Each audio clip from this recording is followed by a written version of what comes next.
Եթե ուզում ես կոմֆորտ ապրել, ապա պետք է ապրես առանձին։ Դուք լրիվ հակառակ օրինակն եք ցույց տալիս։ Չի եղել մի օր, երբ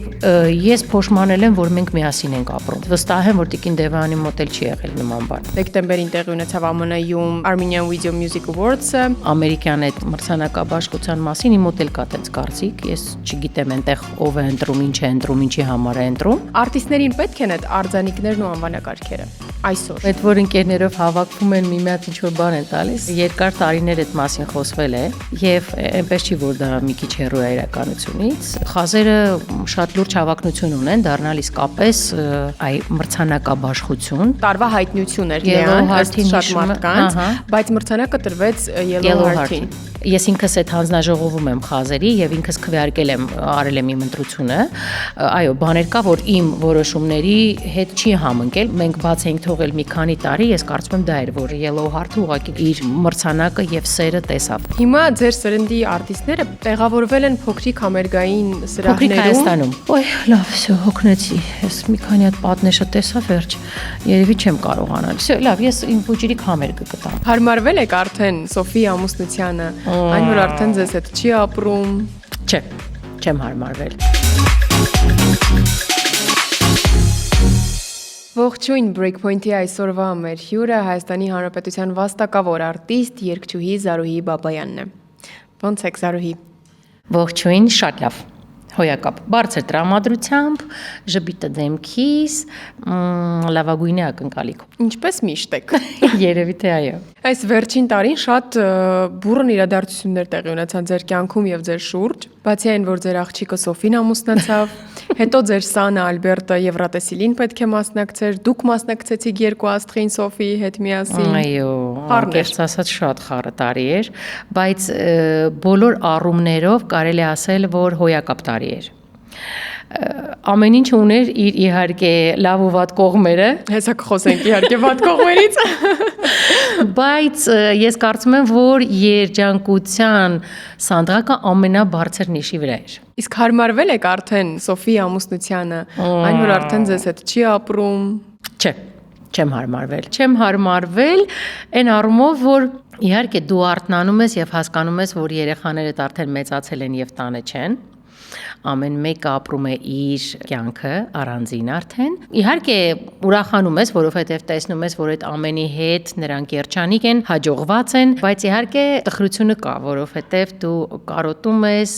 դու անընդհատ ուզում ես, որ նրանք քո կողքին լինեն, բայց եւ այնպես հասկանում ես, որ այդ ժամանակներն արդեն անցել են։ Այստեղ իհարկե մեզ փրկում է այն փաստը, որ Սոֆին աշխատում է կարծես մեզ հետ միասին, մեկ վայրում, եւ մենք երբեմն այդ կարոտը կարողանում ենք առնել, քանի որ հաճախակի կարողանում ենք հանդիպել։ Բայց միևնույն է, դա մի քիչ ուրիշ բան է, ուղղակի մենք այդ մի քիչ դատարկությունը կարողանում ենք լցնել այդ հանդիպումներով։ Բայց ես շատ ուրախ եմ, որովհետև նրանք շատ հաճախ գալիս են մեզ մոտ, մենք շատ հաճախ հանդիպում ենք, մենք ունենում ենք շատ լավ պահեր, օրեր, այնպես որ ես դրան նայում եմ նորմալ։ Տխուր աչքերով, բայց նորմալ։ Այս դեպքերում հաճախ մայրերը ունենում են այդպիսի փոքրիկ խանդ եւ դժվար են կարողանում բաց թողնել իրենց երեխաներին։ Այս պարագայում նաեւ ձեր որդին է դրսում սովորում եւ առավել դժվար է, երբ երկու երեխաներիդ պետք է փաստորեն բաց թողնես։ Իրականում խանդ հասկացողությունը չունեմ։ Իրականում երևի թե կարոտ բառը այստեղ ավելի տեղին է, քան խանդը, որովհետև ես ավելի քան համոզված եմ, որ ինձ գերագույն հաճույք է պատճառում տեսնել նրանց երջանիկ, քան եթե նրանք լինեն իմ կողքին, բայց ես այդ երջանկությունը նրանց աչքերում չտեսնեմ։ Այնպես որ առաջնահերթությունը այստեղ երջանկության երևի թե զգացմունքին է տրված եւ այո, տղաս էլ այստեղ չէ, այս ամեն ինչը կարծես մեզ մոտ sense կրկնակի է ստացվում, բայց ես փորձում եմ այդ ամեն ինչի մեջ ինձ համար տեսնել միայն լավը, որովհետև ես հասկանում եմ, որ լավ կրթությունը, ինքնուրույնությունը, այդ ամեն ինչը ավելի շատ բան կտար օրինակ իմ տղային, քան միգուցե նա լիներ այստեղ իմ կողքին։ Իսկ Սոֆիի դեպքում ոնց եք կարողանում ինքներդ ձեզ համոզել, որպես մայր, որ Դե նորմալ է, աղջիկ է պետք է ամուսնանա։ Տեսեք, ես շատ սառը դատող մարդ եմ առհասարակ եւ երբ այդպիսի մտքեր ինձ մոտ լինում են, ես միանգամից հիշում եմ ինձ։ Ես երբ ամուսնանում էի շատ երջանիկ, շատ ուրախ, լայն ժպիտով։ Եվ այդ պահին երբեք չէի մտածում, որ վայ կարող է իմ ծնողները այդ կարոտը եւ այդ պակասը ունենան, որովհետեւ ես ինքս երջանիկ էի եւ շատ ուզում էի կապել իմ կյանքը այդ մարդու հետ եւ նրա հետ կառուցել մեր կյանքը։ Դրա համար ես հիմա երբ հիշում եմ ինձ, ակամայից ինքս ինձ համար ասում եմ, այ դու իրավունք չունես այլ կերպ վերաբերվել այս հանգամանքին, որովհետև դու եղել ես երիտասարդ եւ դու զգացել ես նույնը։ Դու ինքդ ուզել ես այդ տանից դուրս գալ եւ քո կյանքը կապել այդ երիտասարդի հետ եւ վայելել այդ սերը։ Դրա համար ես այդ ամեն ինչը այսպես վերլուծելով եւ հետ հայաց գցելով իմ երիտասարդ տարիներին հասկանում եմ, որ ամեն ինչ ճիշտ է, ամեն ինչ լինում է այնպես, ինչպես պետք է լինի եւ դա բնականon կյանքի ընթացքն է։ Դրա համար այստեղ ինձ համար ամենակարևորն այն է, որ Սոֆին ամուսնացել է մի երիտասարդի հետ, ով իրեն շատ սիրում է, ում սիրում է ինքը, ես տեսնում եմ իրեն երջանիկ եւ ես հասկանում եմ, որ ամեն ինչ ճիշտ է։ Եթե մարդիկ իրար սիրում են եւ եթե մարդիկ ուզում են միասին կառուցել իրենց կյանքը, ապա դրանից լավ բան երևի թե լինել էլ չի կարող։ Այսօր զուգահեռաբար շատ քննարկվում եւ ռոպագանդվում է առանձին ապրելու գաղափարը, հատկապես երիտասարդ ընտանիքների պարագայում, եւ տպավորությունը, երբ լսում ենք այդ քննարկումները, որ եթե ուզում ես կոմֆորտ ապրել, ապա պետք է ապրես առանձին։ Դուք լրիվ հակառակ օրինակն եք ցույց տալիս։ Ոնց եք փորձել նաեւ Սոֆիին, որպես երիտասարդ, մինչեւ իր ամուսնանալը մեծացնել եւ այս հարցի շուրջ օգնել, որպեսզի ճիշտ կողմնորոշվի, ճիշտ կարծիք կազմի, որովհետեւ իր շրջապատում էլ երիտասարդներ են, որոնք ունեն տարբեր կարծիքներ այս հարցի շուրջ։ Ես երբևիցե չեմ փորձել նրան այս հարցում ճիշտն ու սխալը ցույց տալ։ Ինքը մեծացել է մեր մեծ ընտանիքում եւ տեսել է այդ հարաբերությունները։ Եթե իր համար այդ հարաբերությունները լավ են, նորմալ են, ճիշտ են, ապա ինքը ունի հնարավորություն ընտրելու։ Բայց ես ուզում եմ այստեղ նշել մի փաստ, որ ես ուրիշ սերունդ եմ, հիմա մեծանում է ուրիշ սերունդ։ Սոֆիի երեխաները լինելու են լրիվ ուրիշ սերնդի երեխաներ։ Դրա համար ես համեմատություն այստեղ վախենում եմ անել եւ չեմ էլ ուզում անել, որովհետեւ ընտրությունը ապրել միասին եղել է իմը։ Մենք ի սկզբանե ուզում էինք ապրել առանձին, հետո ես մտածեցի, որ ինչի համար արի ապրենք մեծ ընտանիքում, ամուսինս ուրախությամբ այդ իմ առաջարկը ընդունեց եւ ել չեմ ասում ինչ ուրախությամբ ընդունեցին այդ առաջարկը մեծերը մեր տան։ Ամեն մարդ անում է իր ընտրությունը եւ մեզ մնում է միայն հարգել իրենց ընտրությունը։ Ամեն դեպքում ապրես մեծերի հետ, ապրես առանձին, լինես հեռու, լինես մոտիկ, միևնույն է հարաբերությունները ձևավորում են հարգանքը, սերը եւ հանդուրժողականությունը։ Միասին ապրելու համար դու պիտի լինես շատ զիջող, շատ հանդուրժող, շատ բաների վրա աչքերդ փակող, շատ բան չտեսնելու տալով։ Այսօրվա երիտասարդները մի քիչ այլ կերպ են ապրում եւ ես չեմ կարծում, որ դա վատ է։ Ասացիք, որ ամենասկզբում, երբ նոր էիք ամուսնանում, ուզում էիք մի պահ առանձին ապրել, հետո մտափոխվեցիք։ Այ հիշում եք այդ պահը ինչն էր, որ ստիպեց մտափոխվել։ Իհարկե հիշում եմ, շատ լավ եմ հիշում։ Մենք նույնիսկ վերանորոգում էինք արդեն այն տունը, որտեղ պիտի ապրեինք ամուսնուս հետ առանձին։ Ես ուղղակի մի պահ մտածեցի, որ այս ամեն ինչը իմաստ չունի, որովհետև ամուսնուս ընտանիքը ապրում էր մեծ առանձնատանը եւ ես հասկացա, որ այնտեղ մենք ամեն մեկս կկարողանանք ունենալ մեր սեփական անկյունը եւ ապրելով միասին միևնույն է ունենալ նաեւ այդ ազատությունը։ Դրա համար ես մտածեցի, որ այս ամեն ինչը իմաստ չունի։ Ավելի լավ է ապրենք միասին, ավելի լավ է հատկապես, որ ուղղակի մեզ մոտ ստացվեց այնպես, որ բոլորը կարծես արվեստագետներով, բոլորը եկան այն եզրահանգման, որ մենք կարող ենք ապրել այնպես, որպեսզի մեկս մյուսի համար չլինենք խոչընդոտ, չլինենք խանգարող հանգամանք։ Ասում եք, որ միասին ապրելու դեպքում հաճախ պետք է զիջումներ կատարել եւ լռել, ինչ որ բաներ չտեսնելու տալ։ Ես հիշում եմ նաեւ Տիկին Դևոյանի հարցազրույցներից մեկը, որտեղ նա ասում էր, որ մի օր ես եւ Զարուհին ուղակի նստեցինք, որպես երկու ընկերուհի, եւ որոշեցինք, որ եթե լինի ինչ-որ խնդիր, ապա պետք է նստենք ու դրա մասին միմյանց հետ բարձրաձայն խոսենք։ Այո։ Դուք այդ օրը հիշում եք։ Այո, շատ լավ հիշում եմ, որովհետև գիտեք, ամեն դեպքում ես երիտասարդ աղջիկ գալիս եմ մի ընտանիք, որտեղ արդեն ձևավորված դիրք, բարք եւ ընտանիք, որը ապրում է տարիներ շարունակ իր ուզած ձևով, դու գալիս ես մի ընտանիք եւ իհարկե դու պիտի կարողանաս տեղավորվել եւ գտնել քո տեղը այդ ընտանիքի մեջ։ Հենց այդպես չի, որ դու եկար ու ասացիր, գիտեք, վերջ փոխում ենք ամեն ինչ այս տանը։ Այդպես չի։ Դրա համար, այո, սկզբում, երբ դու փորձում ես տեղավորվել եւ դառնալ լիարժեք անդամ այդ ընտանիքի, իհարկե բարդություններ են լինում։ Եվ այո, մենք հասկացանք, որ ավելի լավ է մենք մի անգամ նստենք, հասկանանք ինչը քեզ դուր չի գալիս, ինչը ինձ դուր չի գալիս, ինչն է քեզ նեղում, ինչն է ինձ նեղություն պատճառում եւ հասկացանք, որ եթե ունենք նման ինչ որ բաներ, ապա դրա մասին խոսում ենք, հասկանում ենք եւ այլևս էլ չենք վերադառնում այդ թեմային։ Եվ երբ մինչ օրս ինձ հարցնում են դուք իսկապես 25 տարի ապրում եք լավ, այդքան ջեր մթնոլորտում եւ լավ հարաբերությունների մեջ, ես վստահորեն եմ ասում այո, որովհետեւ իսկապես չի եղել մի օր, երբ ես փոշմանել եմ, որ մենք միասին ենք ապրում։ Ես չգիտես ինչու, բայց վստահ եմ, որ Տիկին Դևանի մոտ էլ չի եղել նման բան։ Եվ ես կարծում եմ այդ լավագույն որոշումներ, որ ես ունեցա եւ չեմ ափսոսում ոչ մի օրվա համար։ Մի քիչ խոսենք նաեւ երաժշտական ոլորտից, քանի որ անցյալ տարի էլի ձեր սանը Ալբերտը մասնակցեց Եվրատեսիլին։ Այս առումով գիտեմ, որ դուք մրցութային երգչուհի եք եւ մրցույթներ չեք էլ սիրում։ Բայց որոշել եք ձեր սաներին, Ալբերտին կոնկրետ տանել այլ ուղղությամբ։ Մրցույթներ, մինչեւ Եվրատեսիլն էլ ամենատարբեր նախագծերն են եղել։ Ինչու, որովհետեւ հիմա կարծում եք, որ մրցույթները ավելի մեծ շանսեր են ստեղծում արտիստների համար։ Նու ես կարծում եմ առաջին հերթին մրցույթները հարթակ են, որտեղ դու կարողանում ես ներկայանալ։ Որովհետև եթե դու չունենաս մրցույթներ, ապա հարթակները հատկապես երեխաների համար շատ քիչ են, որտեղ իրենք կարող են ելույթ ունենալ եւ ցույց տալ իրենց տվյալները։ Այսօր իհարկե էլի վերադառնամ նրան, որ այսօր մի քիչ ամեն ինչ փոխվել է, դու կարող ես ունենալ քո Instagram-յան ալիքը, որտեղ ներկայացնես քեզ, բայց եւ այնպես, երբ դու մասնակցում ես մրցույթների եւ այդ գնահատականը այդ հաղթանակները, որ դու գրանցում ես, որոնք որ քեզ տրվում են պրոֆեսիոնալ ժյուրիի կողմից, դրանք իհարկե շատ ավելի կարևոր են եւ շատ ավելի արագ դարձնում են քեզ արտիստ։ Ինչ վերաբերվում է ինձ ոչ մրցույթային լինելուն, ապա ես երևի առաջին անգամ իմ կյանքում կպատմեմ այդ մասին,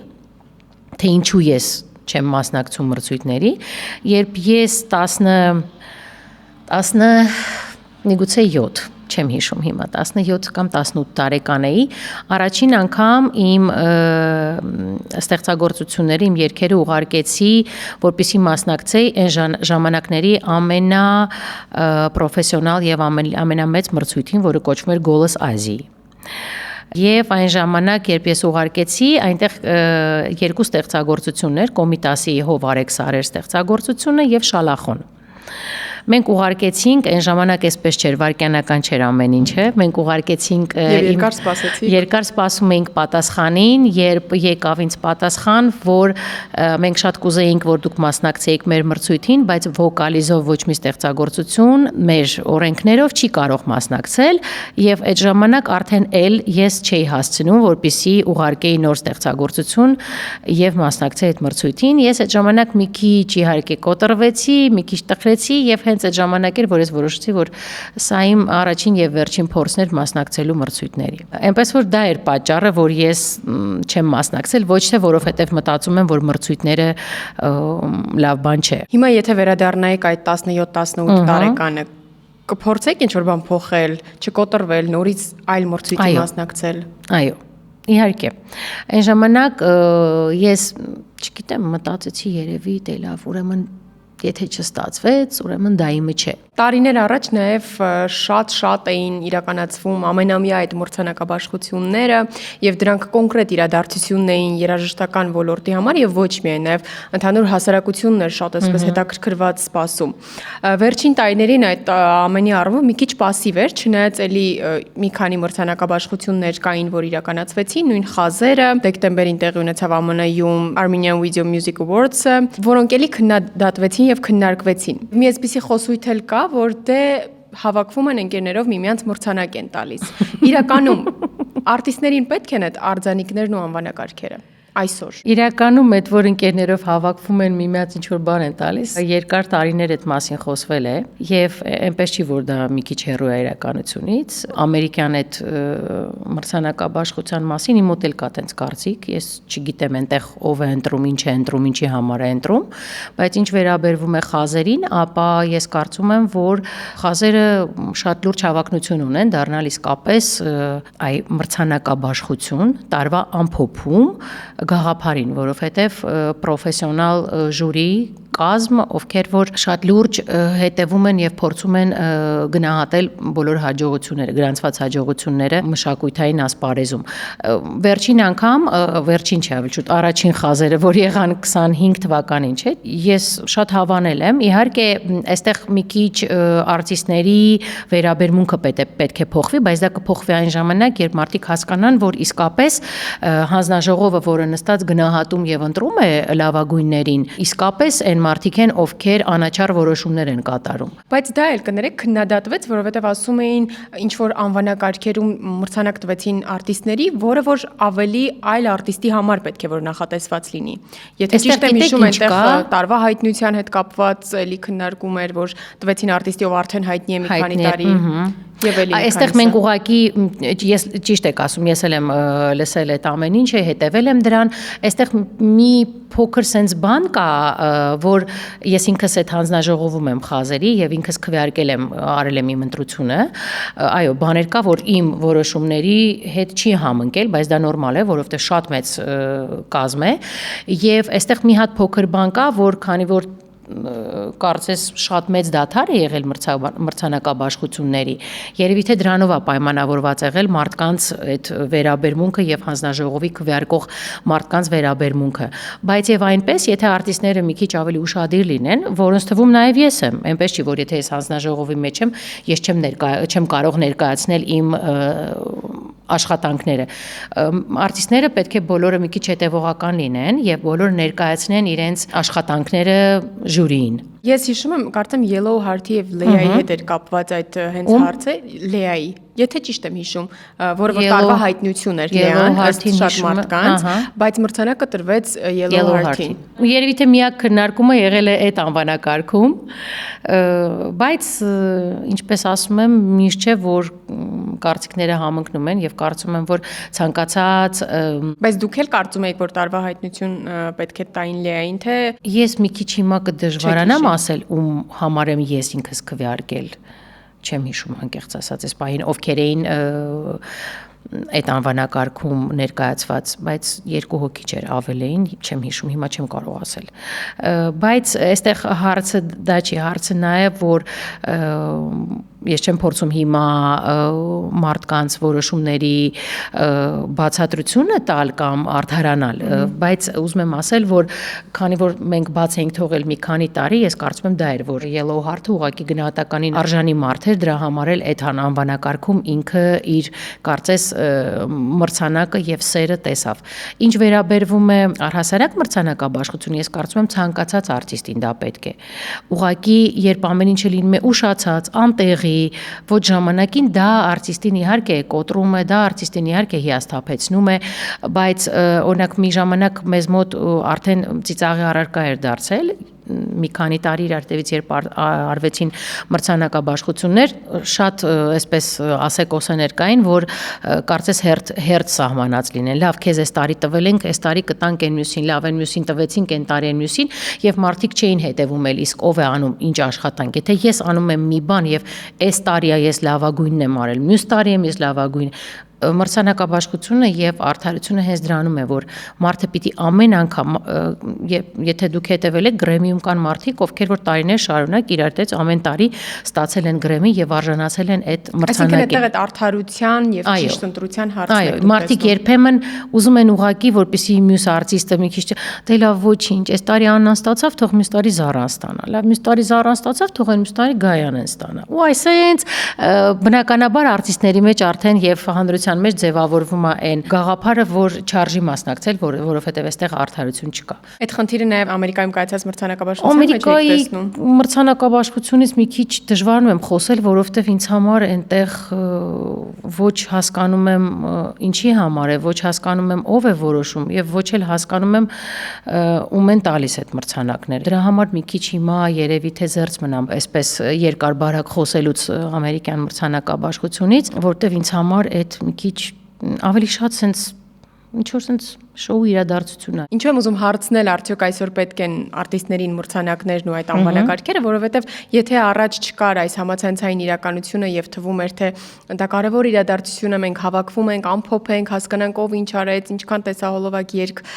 թողարկեց եւ այլն, հիմա կա այդ թափանցիկությունը, YouTube-ը, Instagram-ը, այդ բոլոր էջերը եւ տպավորություն պիտի որ լինի, որ դե էլ ինչ մի հատ էլ մրցանակաբաշխություն։ Չեմ կարծում։ Դա ուրիշ բան է, այսօր Instagram-ը, YouTube-ը, առհասարակ արտիստի աշխատանքը իր աշխատանքն է, ինքը դա անում է անկախ ամեն ինչից։ Կլինի մրցանակաբաշխություն, չի լինի մրցանակաբաշխություն, արտիստը աշխատում է եւ դա իր աշխատանքն ու կյանքն է։ Բայց երբ օրինակ դուք կիմանաք երբևիցե, չգիտեմ, օրինակ Զարուհի Բաբայանի երգերը չգիտեմ, վաճառվողն են եղել, կամ ամենաքիչ վաճառվողն են եղել, կամ ամենասիրված, դուք ինֆորմացիա կա, որ ձեզ հասանելի չի, իսկ երբեմն զարմանում են, այ ոնց կարող է այս մարդը ունենալ այսինչ, չգիտեմ, ճանաչումը կամ ինչ-որ մի բան, այլ երբ դու այդ թվերին սկսում ես ծանոթանալ եւ հասկանում ես, որ առաջատարը ով է, այդ ժամանակ ամեն ինչ ընկնում է իր տեղերը եւ մրցանակաբաշխությունը հենց բայց դա կարող ենք տեսնել YouTube-յան դիտումներով առաջատարության առումով բայց արտիստի կյանքը YouTube-յան դիտումները չեն այսօր YouTube-յան դիտումները մի քիչ հարաբերական բան են կա մի հատ մեծ հարթակ որ սենց YouTube-ը շատ փոքր մասն է դրա կազմում։ Այսօր բոլորս է գիտենք կան շատ գործիքներ, որոնցով դու կարող ես ապահովել քո YouTube-յան դիտումները, եւ դա չի ամենակարևորը։ Շատ կողքը ֆակտորներ կան, որոնք որ ազդում են երգչի, չգիտեմ, տվյալ ստեղծագործության սիրված լինելու կամ ճանաչված լինելու համար։ Ես YouTube-ում չունեմ միլիոնավոր դիտումներ։ Ես երբևիցե իմ ժամանակներում մենք այդ գործիքներին չենք տիրապետել։ Հիմա ես չեմ անում դա։ Բայց դա չի նշանակում, որ ես չեմ աշխատում, ես չունեմ իմ լսարանը եւ չունեմ իմ երկրպագուներին։ Հիմա հաճախ նաեւ նայում են այդ TikTok-ում, Instagram-ում հիթ դարձավ թե չէ։ Մարդ կա YouTube-ում չունի դիտումներ, չգիտեմ, TikTok-ում է իր դիտումները կամ չգիտեմ Instagram-ում է։ Ինձ մի քիչ դժվար է այդ մասին խոսել, որտեվ ես ինքս ակտիվ գործունեություն այդ հարթակներում չեմ ծավալում եւ այդ գործիքներին շատ լավ չեմ տիրապետում միգուցե դա լավ չի մեկը կողքից հիմա կլսի եւ կասի հա շատ վատ է գլուխ գովալու բան չի բայց դա իմ իրականությունն է եւ կան մարդիկ ովքեր որ այդ YouTube-յան դիտումները շատ չունեն բայց շատ ու շատ տեղերում որոնք որ գնահատվում են որպես արտիստի իրական չգիտեմ առաջ խաղացում շատ տեղերում ավելի առաջատար են ու շատ փոքր բաներ կան որոնք որ հենց արվում են մրցանակաբաշխությունների то есть հաշվարկվում են եւ հաշվի են առնվում հենց մրցանակաբաշխությունների ժամանակ։ Ինչու են քննադատում, որովհետեւ այդ դուք ոնց չեք հասկանում թե ով էր ամերիկյան մրցանակաբաշխության մեջ ժյուրի ով էր որոշում եւ այլն, երևի շատերը ընդհանուր առմամբ չեն հասկանում բոլոր մրցանակաբաշխություններում ովքեր են ընտրողները, ովքեր են որոշում ում տալ մրցանակ, ում չէ։ Շատ հնարավոր է, որովհետև նույն օրինակ խազեր մրցանակաբաշխությունը ունի, եթե հիմա չստեմ 100-ից ավելի մշակույթի գործիչներ, ովքեր որ մասնակցում են այդ քվեարկությանը։ Ու դու հենց այնպես չես կարող մասնակցել, երբ ես նստել եմ որպես ժյուրի կազմում եղած մարդ ու նայել եմ բոլոր նախագծերը, որոնք որ եղել են ներկայացված խազերին, եղել են բաներ, որոնք որ առաջին անգամ ես տեսել եմ հենց այդ խազերի շնորհիվ։ Եղել են բաներ, դա միգուցե շատ չեն եղել, բայց ինչև է, չգիտեմ, օպերայի երգարվեստում, օպերային դասական երաժշտության երգարվեստում, դասական սիմֆոնիկ ժանրում ինչ որ բաներ, որոնք ինձ անծանոթ են եղել ու այդպես մի քանի բան, որ ես չեմ իմացել նույնիսկ նրանց գոյության մասին, բայց ես որպես ժյուրիի անդամ նստել եմ ամբողջովին այդ նյութին ծանոթացել եմ եւ արել եմ իմ հետևություններն ու քվեարկությունը։ Դուք ստեղծեցիք ջազզառը նախագիծը եւ փաստորեն նաեւ դրանով այդ բացը լրացրիք։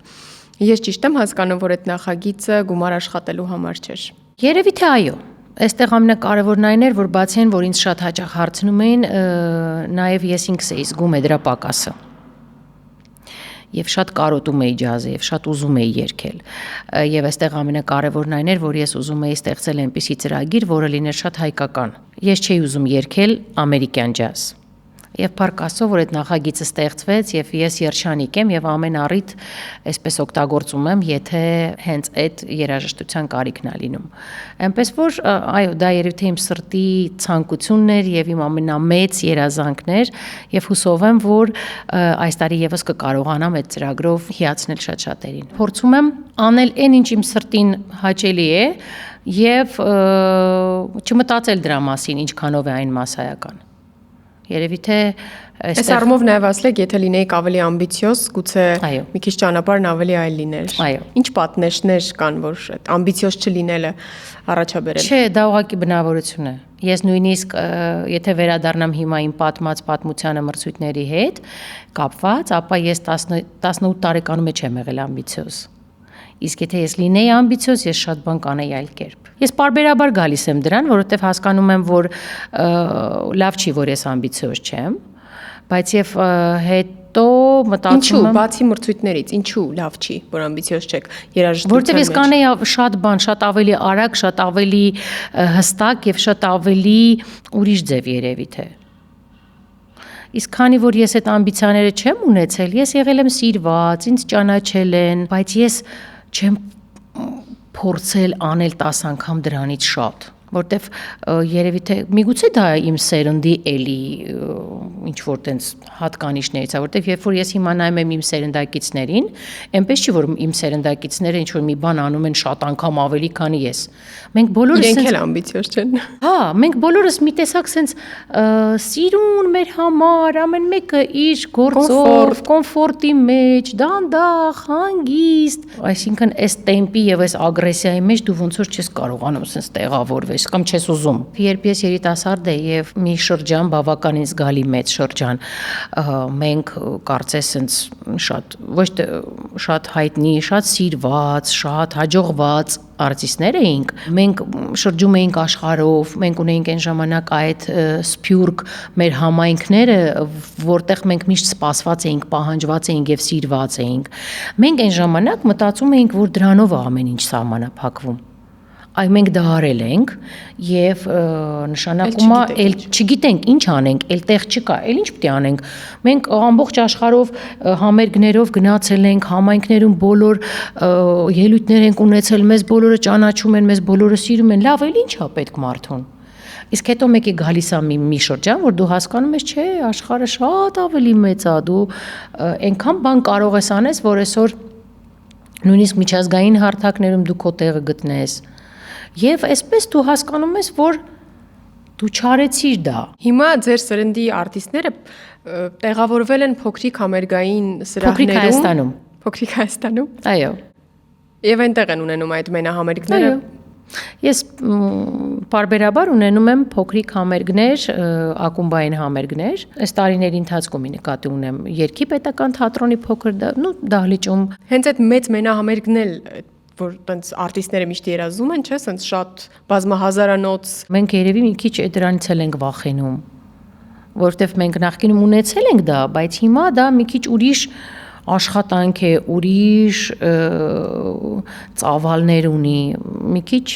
մեզ համար երևի վախենալու է, չգիտեմ։ Ես ինքս էլ նույնիսկ երբեմն չեմ հասկանում ինչն է, որ ինձ այսպես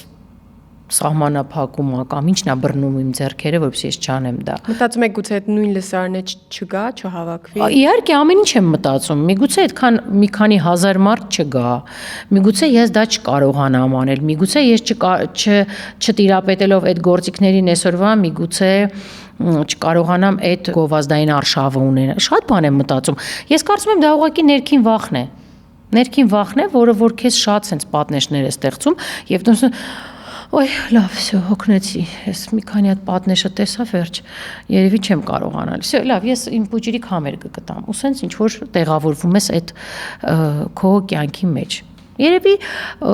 այո, մեր սերնդի համար հիմա փոքրիկ Հայաստանն է ամենահարմար եւ սիրելի տեղը։ Երևի թե այսպես, չգիտեմ։ Շնորհակալ եմ շատ հետաքրքիր բովանդակալից զրույցի համար։ Ինձ մնաց տալ ձեզ վերջին կարճ հարցերը։ Եղել է, չի եղել։ Եղել է չհավանեք ձեր որևէ երգ եւ ցանկանաք ջնջել YouTube-ից։ Եղել է։ Որ երգն էր։ Ջնջել եմ, չեմ ասի։